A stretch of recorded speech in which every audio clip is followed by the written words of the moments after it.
My name is Sudarshan. Good to be with you here today. I am from Onze Technologies and I'm going to talk to you about what do we do here. Before that, I was curious. So pardon me, I wasn't here earlier in the day. I looked at the schedule. It looks like you've had a very long day today.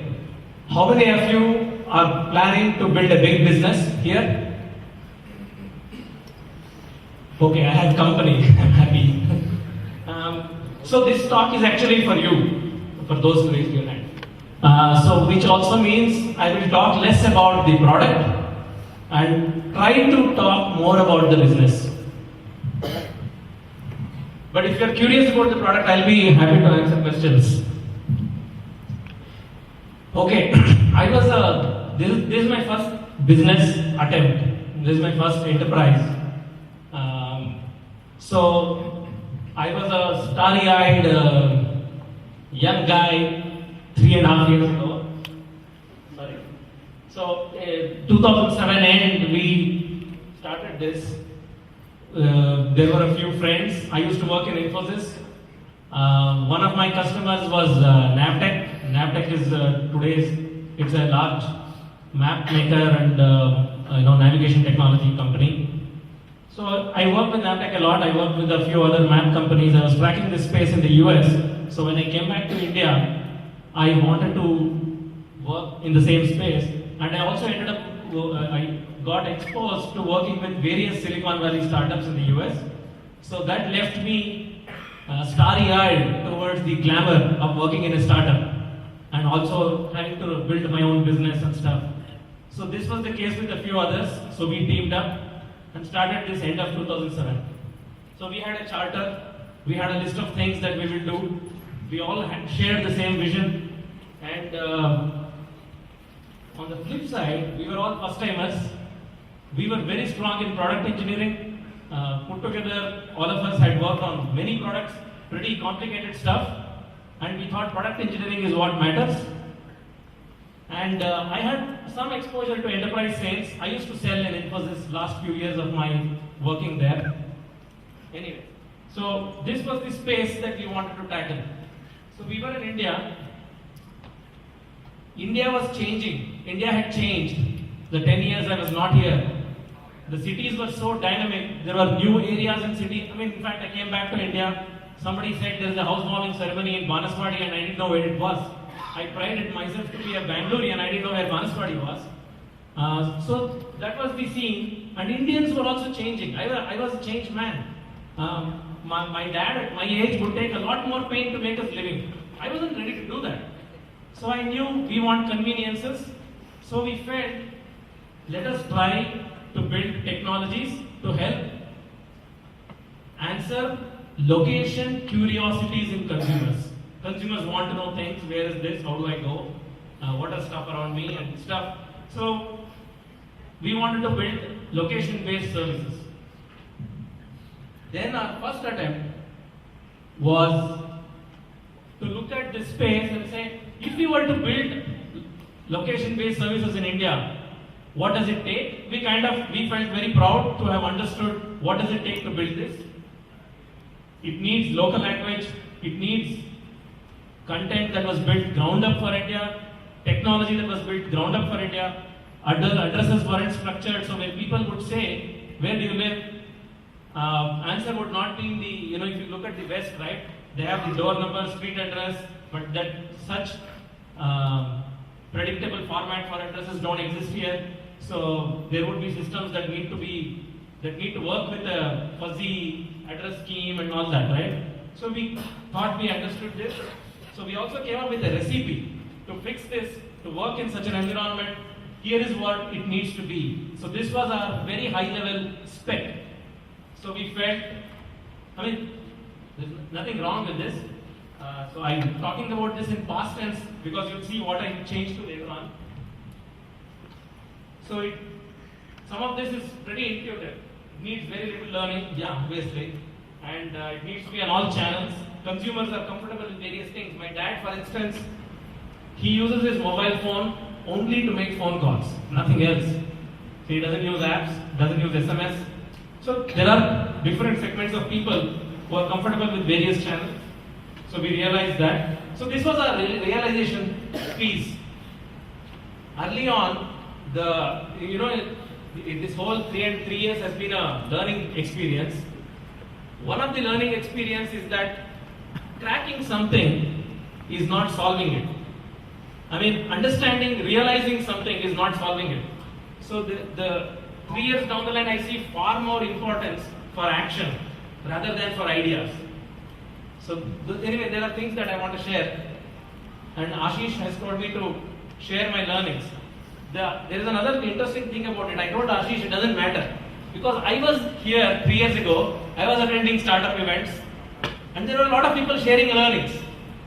None of them mattered to me because I had to relearn all of them again. And now I remember back 3 years ago, hey, the guy said the same thing. So it is going to be like that. Experiential learning is the biggest teacher. Then first 6 months, we wanted to build this for India. Something that would talk. So a Bengali driving in Bangalore, this device talks to him in Bengali. And very Indianized, uses landmark references, uses language which is Indianized. So we built a prototype which actually does it was a pretty decent prototype. I still have it in the shelf. There is still nothing better in the market right now compared to what we built. But we learned upfront that before even we spent a lot of our personal money, we realized this was a deep pocket game again.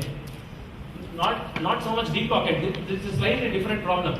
Now, I learned finance with this exercise. So for 6 months, when I was doing my business planning, I actually learned finance. Things that I was supposed to have known before I started the business. So fortunately, somebody held my neck, pushed me to a finance class. It's a pretty good class. Huh? There is a course called Finance for Entrepreneurs at NSR Cell in IMB. It was a very good course. Opened my eyes on many things to me. Now, the problem with this business is that it is capital inefficient. Due to the fact it requires a lot of working capital because of the fact that there is hardware in the whole equation. So we gave it up. We put this in the shelf. We had some few devices that we had prototypes that we had gotten down from some manufacturers in China. Put this in the shelf. Everything software put together. But there were a lot of learnings while we built this.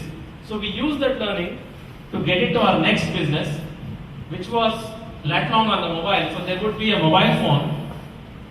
People would get location search and location information using our system. And the business model was that we will connect consumers to businesses in a very consumer-friendly way and in a very business-friendly way, very sustainable way. We would connect them and make money. So it was an ad-funded business. So we also realized that we are suddenly a media company. So my first business was we were in a consumer durables business. And the second business was we became a media company. So we were chasing hits, we were chasing stickiness, we were chasing repeat use, we were chasing all those things that a media company should chase, right? It was an amazing experience because for the first time we actually started interacting with consumers indirectly. It was an amazing experience to me because my previous experience has been, enterprise businesses. So here are some product details. Again, as I said, I don't want to go into it more.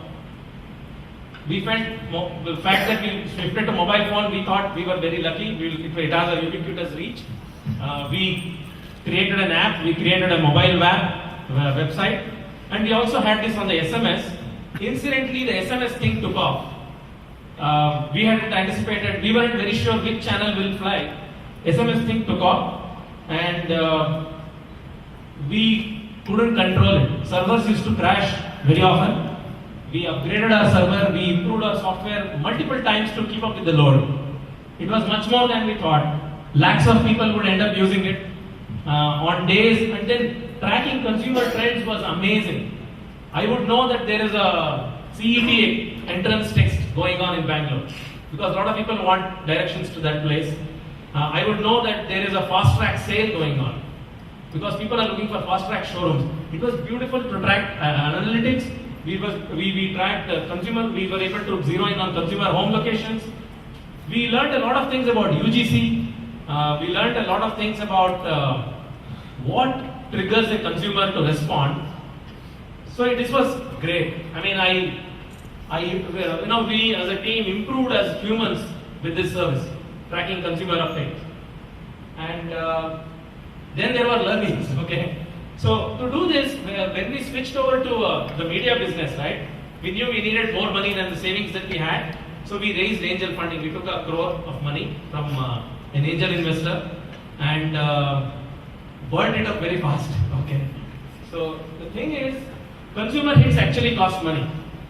On the web, it is cheap, so per hit cost would be very low. But on SMS, it's pretty finite, pretty significant. So that made us realize that to continue on the trajectory, while we are continuing on the trajectory, we hit critical masses for certain categories and we start monetizing activities on those.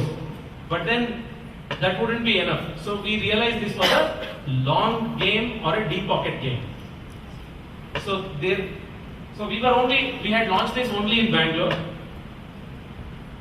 At that time I wasn't very sure, should we launch it in all 5 cities, take a bigger risk, option 1, or option 2, through the monetizing model in Bangalore, then scale it. So, I mean, I also part of a ex-Infoscion entrepreneur group. There are like 85 startups. So this was a classic dilemma case for a lot of us. Do we scale before we prove the model? What is this line that says, yeah, you have proven the model? Where is that line? So we were, we were all naive. I mean, even now I am in many ways. So there is very little past learning that can help us, realize certain things. So here we wanted to wait for proving the model in Bangalore and before we scale. But that would take longer time and we were already running out of money. And the other learning was that, hits is not money. 3 years ago I didn't know this.